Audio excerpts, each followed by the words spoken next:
하나님의 말씀 우리 같이 보겠습니다. 구약 성경 다니엘 2장 20절에서 23절 말씀입니다.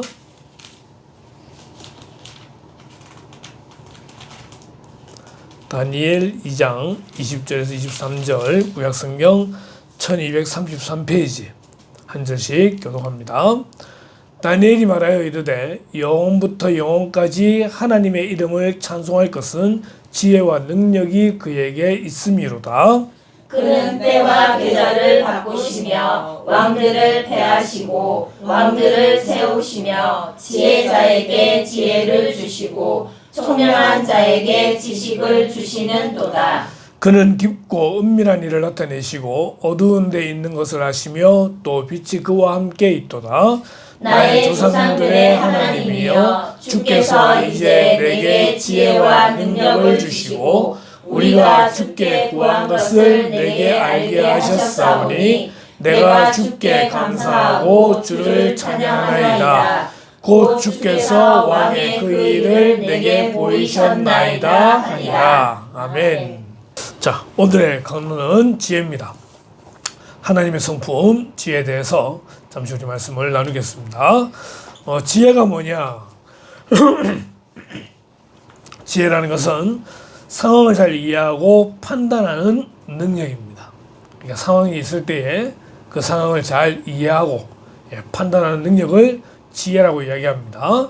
성품으로서의 지혜를 보면은 첫 번째 성경은 지혜의 근원이 하나님이심을 분명히 합니다. 하나님이 지혜가 되시고 하나님께로부터 지혜가 나온다 말을 하고요. 두 번째로 하나님의 지혜는 단순히 지식이 많은 것을 의미하는 것이 아닙니다. 그분의 완전한 성품과 본성에서 나오는 지혜로운 결정과 섭리를 의미합니다. 자, 말이 좀 어렵긴 합니다만은 단순 지식이 아니라 모든 지혜로운 결정, 섭리 이것을 지혜라고 이야기합니다. 지혜의 근본이신 하나님은 모든 상황을 꿰뚫어 보시며 사람의 깊은 마음까지도 다 아십니다. 그래서 오늘 우리는 이 지혜를 이야기하면서 우리가 먼저 하나님을 다시 한번 기억하기를 원하고 그 하나님께 지혜를 구하는 또 그 지혜로 말미암아 우리 세상을 살아가게 되는 그런 모습을 우리가 기대하면서 말씀을 나눠보려고 합니다. 자, 오늘 우리가 읽었던 성경은 다니엘서입니다. 다니엘서인데 이 다니엘서의 본문을 이야기하기 위해서 처음부터 우리가 한번 말씀을 보기를 원하는데 먼저 등장하는 사람이 느부갓네살이라는 사람이 등장을 하게 됩니다. 우리가 항상 넌센스 비슷하게 하는 유머로서는 항상 4살이다. 느부갓네살 그렇게 말하기도 하긴 하는데 이 명칭입니다. 느부갓네살 왕이 바벨론의 왕이었는데 당시에 바벨론은요 신흥 강국입니다. 신흥 강국으로서 이제 예루살렘 성을 침략하는데 606년부터 586년까지 주전입니다. 세 번의 침공을 하게 됩니다. 그때에 이 여호야김 왕 때에 예루살렘을 침공하게 되는데 이때 침공을 해서 하나님의 전 성전에 있는 그릇의 얼마를 그의 손에 넘기심에 그가 그것을 가지고 신할 땅 자기 신들의 신전에 가져다가 그 신들의 보물창고에 두었더라. 하나님의 성전이 침탈을 당하게 되는 겁니다. 그런 치욕 가운데에 보니까 아수부나스라는 황관장이 있는데 이스라엘 자손 중에서 왕족과 귀족 몇 사람, 곧 흠이 없고 용모가 아름다우며 모든 지혜를 통찰하며 지식에 통달하며 학문에 익숙하여 왕궁에 쓸만한 소년들을 데려오게 하였고 그들에게 갈대아 사람의 학문과 언어를 가르치게 하였다라는 것입니다. 그러니까 느부갓네살이 그 나라를 식민지화하게 될 때에 그 나라를 그냥 무너뜨리는 대로 끝나는 것이 아니라 그 나라의 기구들을 가져오게 되고 사람들을 데려오게 되는데 여기 보니 왕족과 귀족이었다는 것이고 용모가 아름답고 흠이 없고 용모가 아름답고 지혜를 통찰하고 지식에 통달하고 학문에 익숙하여 왕궁에 설만한 지금으로 말하면 공무원이죠. 이런 사람들을 데려오게 되는 거예요. 그러니까 외모적으로도 또한 그들의 족보적으로도 또한 그들의 모든 갖춘 것들이 있어서 흠이 되지 않는 탁월한 그런 아이들을 데려오게 되는데 그들 중에 다니엘이 있더라는 것입니다. 유다 자손 곧 다니엘, 그리고 그 친구들이 있는데 하나냐, 미사엘, 아사랴.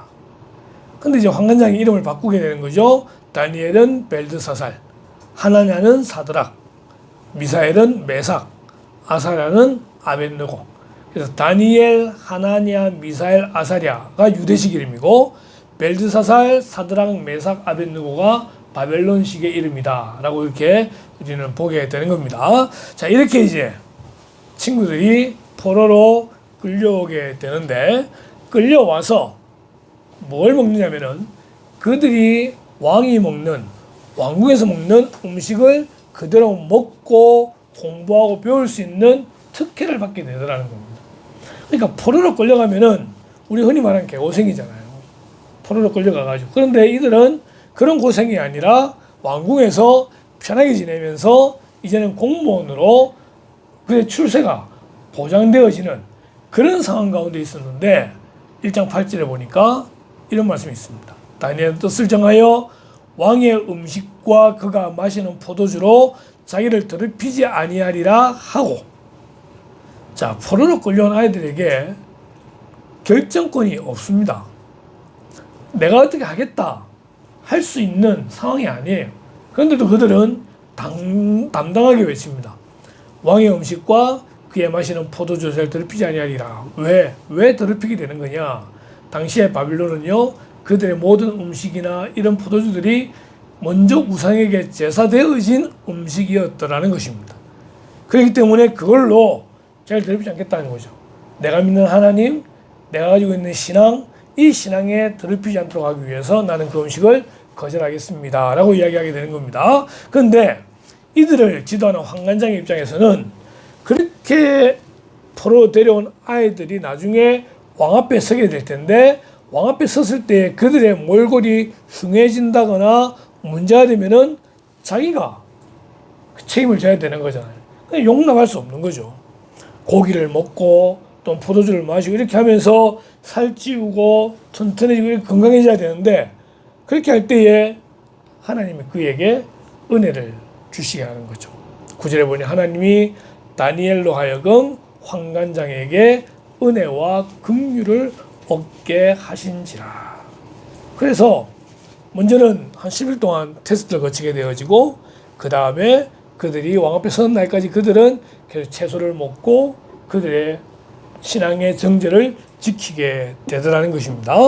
혹자는 말하기를 고기를 먹고 하면은 몸에 안 좋다, 채소만 먹어야 된다 라고 말하는 그런 사람도 있었는데, 채소가 중요한 게 아니라 하나님이 다니엘과 그 세 친구에게 은혜를 주셨다라고 하는 것이죠. 은혜를 주셨다라고 하는 것입니다. 어쨌든 다니엘은 포로로 끌려간 그런 식민지 삶을 사는 가운데서도 그의 신앙을 지키기 위해서 최선을 다했다라는 것을 볼 수 있습니다. 그런 다니엘이 하나님에 대해서 하시는 말씀이 오늘 이제 본문에 등장하는데, 다니엘은 하나님을 어떤 하나님으로 봤었냐면요, 지혜를 주시는 하나님으로 보았습니다. 2장 20절에 다니엘이 말하여 이르되 영원부터 영원까지 하나님의 이름을 찬송할 것은 지혜와 능력이 그에게 있음이로다. 좀 이따 오늘 이제 본문을 다루게 되면서 왜 이런 말이 나오게 되는지를 살펴보게 될 텐데, 우선적으로 다니엘에게 있어서는 하나님은 어떤 분이시냐? 지혜와 능력을 주시는 분이시라는 거죠. 그리고 22절에 보니까요, 그는 깊고 은밀한 일을 나타내시고 어두운 데 있는 것을 아시며 또 빛이 그와 함께 있도다. 사람들은 알 수 없는 그런 것들을 다 알고 계시는 분이시라는 겁니다. 예전에 우리 선배 장로님들 기도하실 때에 전지전능하시고 무소부재하시며 쭉 나오거든요. 항상 기도할 때마다. 전지, 모르는 것이 없으신 분이에요. 전능, 행하지 못하시는 일이 없으신 분이세요. 계시지 않는 곳이 없으신 그런 하나님. 다니엘은 분명히 확신이 있었어요. 하나님은 지혜와 능력을 가지고 계시고 또한 그분은 모든 일을 아시는 분이시라는 것. 그 하나님께서 자기에게 지혜를 주시는 분이심을 이렇게 고백하는 거죠. 21절에 그는 때와 계절을 바꾸시며 왕들을 펴하시고 왕들을 세우시며 지혜자에게 지혜를 주시고 총명한 자에게 지식을 주시는도다. 때와 계절을 바꾸십니다. 우리나라는 봄, 여름, 가을, 겨울, 봄과 가을이 많이 줄어들고 있다 할지라도 아주 조금이라도 봄, 가을이 여전히 존재하잖아요. 우리나라는 이 사계절을 보면서 얼마나 이 만물이 아름다운지 우리는 알게 되고 감사하는 그걸 보게 되잖아요. 이 때와 계절을 누가 바꾸시느냐? 하나님께서 바꾸시는 거예요. 우리 장집사님 다음 주 어머님 생신이라고 이야기하는데 작년 생신 때 어머님 모시고 여수까지 갔다 왔거든요. 그게 벌써 1년 전이에요. 얼마 전에 여수 다니는 것 같은데 벌써 1년 전이다. 이러면서 세월이 참 빠르다는 거 있잖아요. 그래요. 세월이 살같이 빠르게 지납니다. 근데 그런 이 한 해 한 해를 누가 바꾸시느냐? 하나님께서 바꾸시더라는 겁니다. 왕들을 폐하시고 왕들을 세우신다는 말은 한 나라가 세워지고 한 나라가 무너지고 역사를 누가 주관하시느냐? 하나님이 주관하신다는 겁니다. 그런 하나님께서 지혜자에게 지혜를 주십니다. 총명한 자에게 지식을 주신다라는 것입니다. 다니엘은 이런 분명한 믿음이 있었어요. 누구에서 지혜가 나오냐? 하나님에게서 지혜가 나온다는 거예요. 하나님께서 지혜를 주신다는 거예요. 다니엘서 1장 17절에 보니까요. 하나님께서 이 내 소년에게 뭘 주시느냐? 학문을 주셨다고 말합니다. 학문은 지식이에요. 그죠? 참 부러운 게 한 번 보면 다 이해하고 한 번 보면 다 깨닫는 정말 공부 안 하는 것처럼 보이는데 한 번 보면 정말 공부가 다 돼서 그런 친구는 부럽기도 하고 샘나기도 하고 그죠? 하나님이 학문의 지혜를 주시는 거죠. 두 번째는 모든 서적을 깨닫게 하신다라고 말하고 있습니다. 모든 서적을 깨닫게 하시고 세 번째로는 지혜를 주셨다는 거예요. 하나님은 다니엘에게 학문을 깨닫는 은혜도 주시고 모든 서적을 깨닫게 하시고 여러분 지금 다니엘이 있는 곳은 바벨론입니다. 자기는 예루살렘 이스라엘 사람이에요. 이스라엘 사람들에게 바벨론의 학문은요 이해하기 어려울 수 있어요. 근데 그 모든 것들을 깨달아 아는 그런 지혜를 주셨다고 말하고 있습니다. 하나님이 주신 거예요. 이 네 소년에게 다니엘, 하나냐, 미사엘, 아사랴, 사드락, 메삭, 아벳느고 이들에게 하나님이 학문을 주시고 서적을 깨닫게 하시고 지혜를 주셨다고 할 때 우리의 기도 제목도 여기서 나와야 된다는 거예요. 우리를 위하여 또 우리의 자녀들을 위하여 기도하게 될 때에 학문을 깨닫는 지혜를 달라고 기도하시고 책을 읽을 때 그 책을 깨닫게 하는 지혜를 달라고 기도하시고 지혜 중에 지혜인 그 참된 지혜를 달라고 우리가 기도해야 되는 거죠. 우리의 자녀들을 위하여 특별히 기도할 때마다 지혜를 위해서 기도해야 됩니다. 1장 10절에 보니까요. 왕이 그들에게 모든 일을 묻는 중에 그 지혜와 총명이 온 나라 박수와 술객보다 10배나 나은 줄을 아니라. 이게 다니엘의 지혜예요. 지금 포로로 끌려와 있습니다. 어린 소년 때 끌려와가지고 바빌론의 학문을 배운다 하더라도 그 나라의 박수나 술객들, 학자들보다 얼마나 뛰어나겠습니까? 뛰어날 수 없어요. 이론적으로. 그런데 왕이 보니까 그들에게 주어진 지혜가 다른 나라, 그 바빌론의 모든 사람들보다 몇 배나 뛰어나느냐? 10배나 뛰어나다는 거예요. 이게 하나님이 주시는 지혜라는 것입니다. 세상의 지혜와 달라요. 10배나 뛰어난 지혜를 하나님은 다니엘에게 주시게 됩니다. 자, 지혜를 다루고 있는데 지혜의 가치가 어느 정도냐라는 것을 욥기 이렇게 이야기하고 있습니다.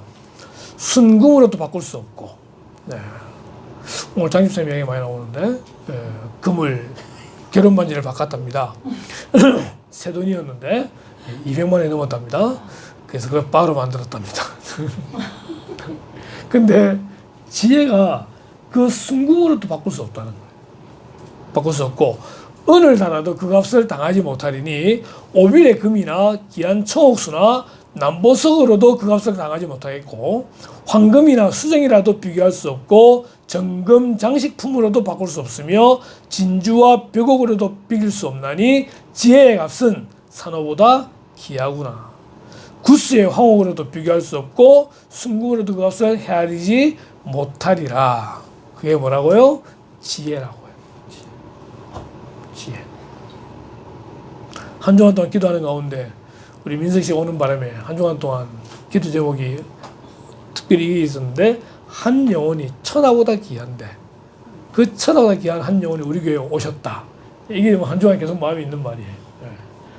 한 영혼이 천하보다 귀해요. 지혜는 순금이나 정금이나 이런 것과 비교될 수 있을 정도로 귀하다라고 말을 하고 있는 것입니다. 그럼 이 지혜를 우리 어떻게 얻을 수 있느냐? 여기 28장에 그러나 지혜는 어디서 얻으며 명철이 있는 곳은 어디인고 그 길을 사람이 알지 못하나니 사람 사는 땅에서는 찾을 수 없구나. 이 세상에는 참된 지혜가 없다고 말을 합니다. 저는 유머를 잘 쓰는 사람을 참 좋아합니다. 그리고 부럽습니다. 저는 아재 개그를 해도 전혀 웃기지 않는 썰렁하게 만드는 그런 특기가 있는데, 한마디 말만 하면 뻥뻥 터지는 그런 유머한 사람은 정말 부러워요. 근데 그 유머가 저는 지혜라고 생각이 듭니다. 근데 정말 참된 지혜는 이 세상에 찾을 수 없다고 말합니다. 요거 말합니다. 또 사람에게 말씀하셨도다 보다 주를 경외함이 지혜요 악을 떠남이 명철이니라. 주를 경외하는 것이 지혜라고 말을 합니다. 잠언 1장 7절에 이렇게 있죠. 같이 한번 읽습니다. 시작. 여호와를 경외하는 것이 지식의 근본이거늘 미련한 자는 지혜와 훈계를 멸시하느니라. 아멘. 부산에도 미션 스쿨들이 있는데요. 미션 스쿨들의 대부분의 학교의 교훈이 이겁니다. 여호와를 경외하는 것이 지식의 근본이거늘. 지식의 근본. 또 9장 10절에는 보면요, 지혜의 근본이라고 말하고 있습니다. 지혜의 근본이요, 지식의 근본이 뭐냐? 지혜가 뭔지 모르겠고 지식이 뭔지 잘 모르겠지만 출발점은 분명하다는 거예요. 하나님을 경외하는 거라는 거예요. 여호와를 경외하는 것이 지혜의 근본이고 지식의 근본이라고 하는 것입니다. 그럼 여호와를 경외하는 것이 뭐냐라고 할 때에 잠언 8장 13절에 이렇게 말합니다. 여호와를 경외하는 것은 악을 미워하는 것이라 나는 교만과 거만과 악한 행실과 폐악한 입을 미워하느니라. 여호와를 경외하는 것이 뭐냐? 악을 미워하는 것입니다. 악을 미워하는 것. 악이 뭐냐? 교만한 겁니다. 악이 뭡니까? 거만한 겁니다. 악한 행실과 폐악한 입이 악이라고 아예 단정지어 말을 합니다. 우리의 모습을 한번 돌아보십시오. 나에게는 교만한 것이 없는지, 나는 거만하지 않는지, 나의 행동 가운데 악한 행동은 없는지, 나의 나오는 말들 중에 폐악한 입은 없는지. 하나님 그것을 미워하십니다. 그것을 미워하는 것, 그렇게 하지 아니하는 것, 그것이 여호와를 경외하는 것입니다. 여호와를 경외하는 것, 하나님께 예배하는 겁니다. 악을 미워하는 것이 우리의 삶 가운데 이루어져야 될 예배다라고 하는 것입니다. 우리는 하는 말 한마디, 하는 행동 하나하나가 하나님과 관련되어져 있어야 되는 것입니다. 때로는 의식하지 못하고 우리의 입에서 내뱉는 말들이 있습니다. 의식하지 못하고 내가 하는 행동들이 있습니다. 그런 것들이 악이 되더라는 거예요. 여호와를 경외하는 것이 지혜입니다. 지혜의 근본이 됩니다. 악을 미워하는 겁니다. 여호와를 경외하는 것이 뭐냐? 잠언 8장 17절에 보니까 나를 사랑하는 자들이 나의 사랑을 입으며 나를 간절히 찾는 자가 나를 만날 것이니라. 여호와를 경외한다는 것은 하나님을 사랑한다는 거예요. 하나님을 간절히 찾는다는 거예요. 하나님을 사랑할 때에 하나님의 사랑을 받습니다. 하나님을 찾을 때에 하나님을 만나게 됩니다. 지혜는 하나님을 찾고 구하고, 지혜를 우리 모두 함께 다 얻을 수 있게 되기를 주님으로 축원합니다. 네. 자, 오늘 본문에 보면 이제 본문 내용 가운데 느부갓네살의 꿈이 등장합니다.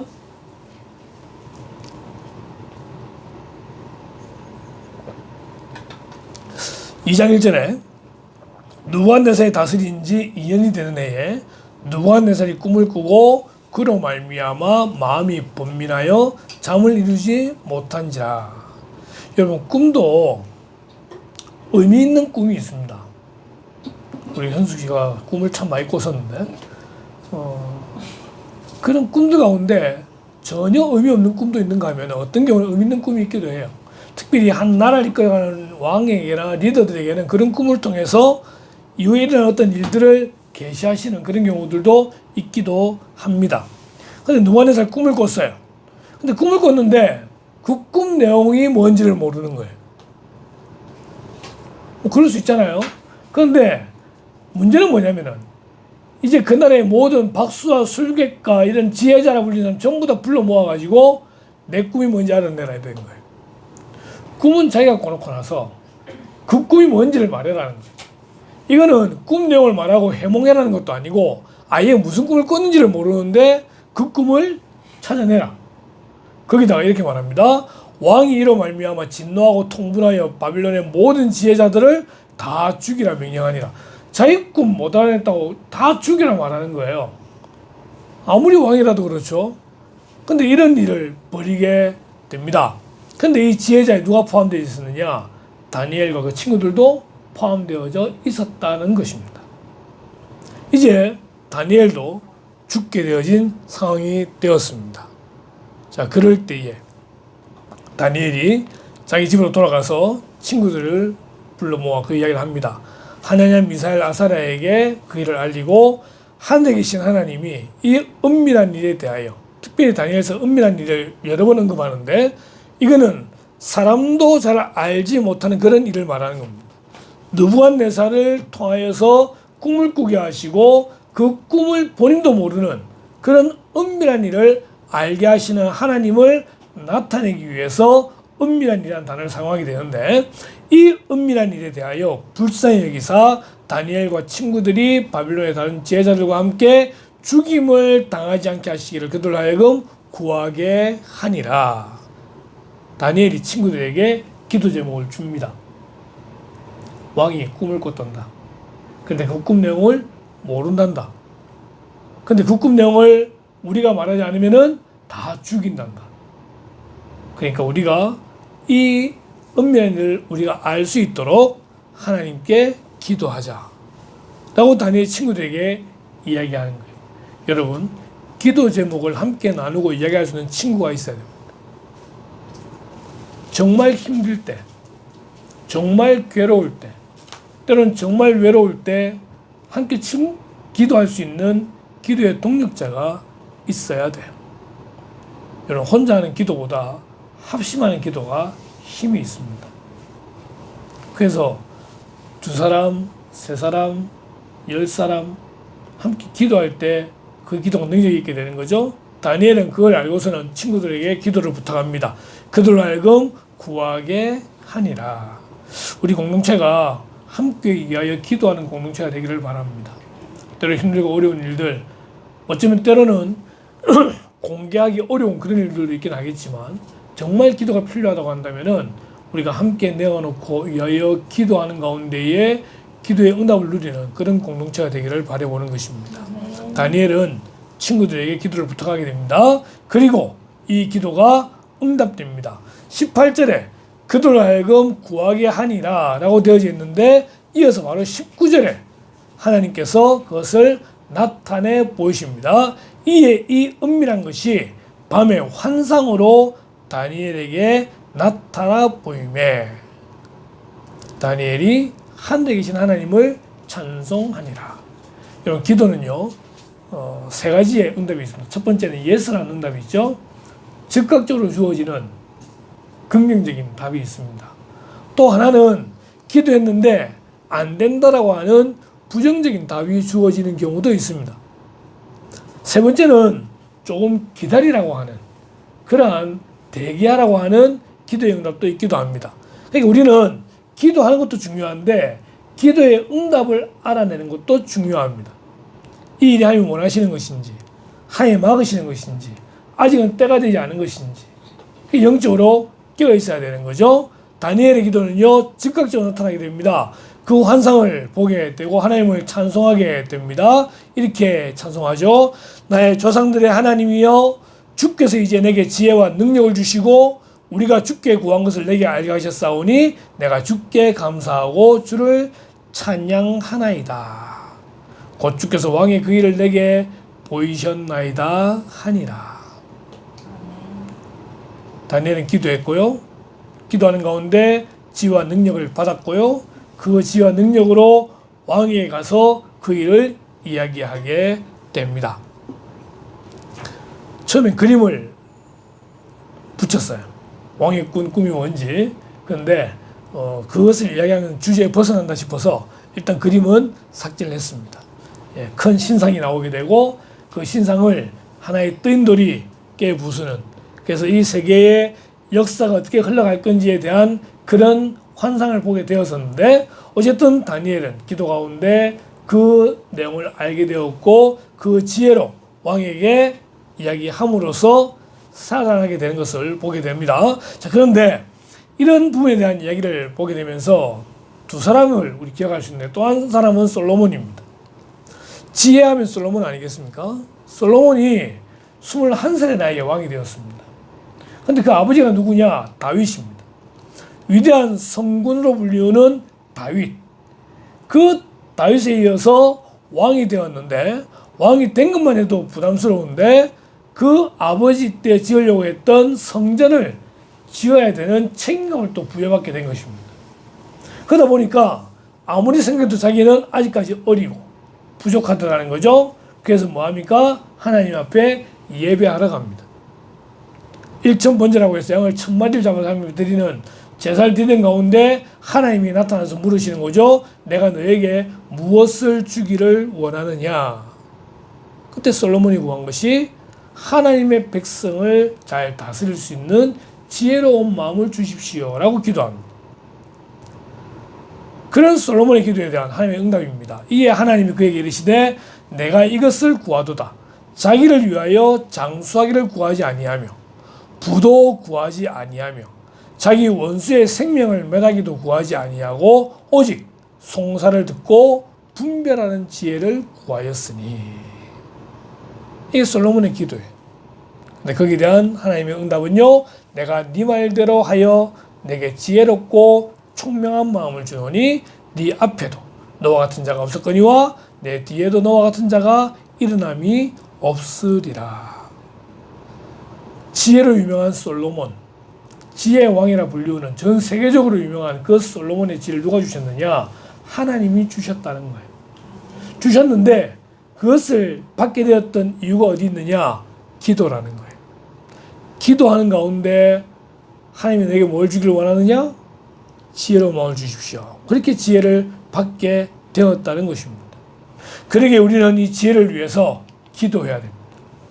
같이 읽습니다. 야고보 1장 5절 시작. 너희 중에 누구든지 지혜가 부족하거든 모든 사람에게 후히 주시고 꾸짖지 아니하시는 하나님께 구하라. 그리하면 주시리라. 아멘. 누구든지 지혜가 부족하거든.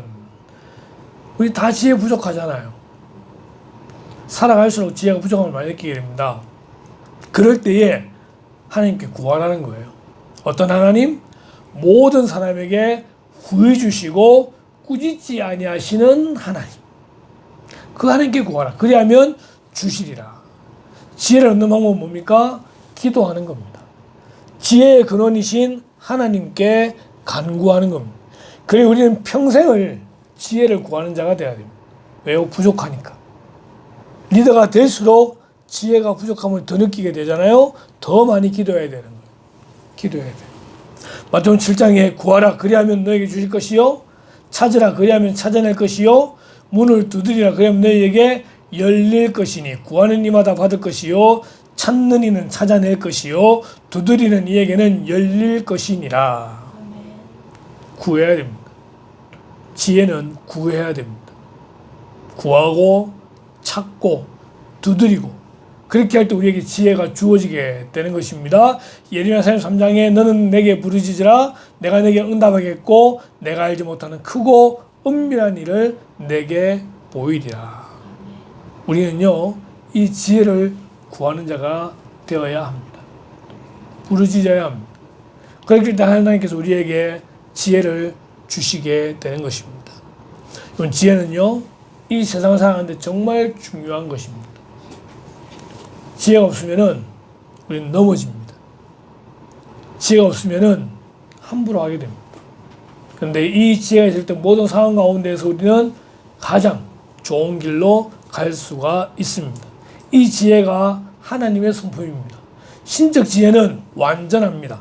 하나님의 지혜는 완전하지만 우리에게 있는 지혜는요, 한계가 있잖아요. 그렇기 때문에 하나님 주신 지혜를 받아야 되는 거예요. 그 지혜를 받기 위해서 우리는 계속해서 부르짖게 되는 것입니다. 이 지혜의 성품을 저와 여러분들이 받아가지고 이 세상을 잘 승리할 수 있게 되기를 주님의 이름으로 축원합니다. 기도하겠습니다. 하나님, 이 시간 지혜에 대하여 저희들이 말씀을 함께 나눕니다. 그리고 지혜가 얼마나 우리가 부족한지를 다시 한번 깨닫게 됩니다.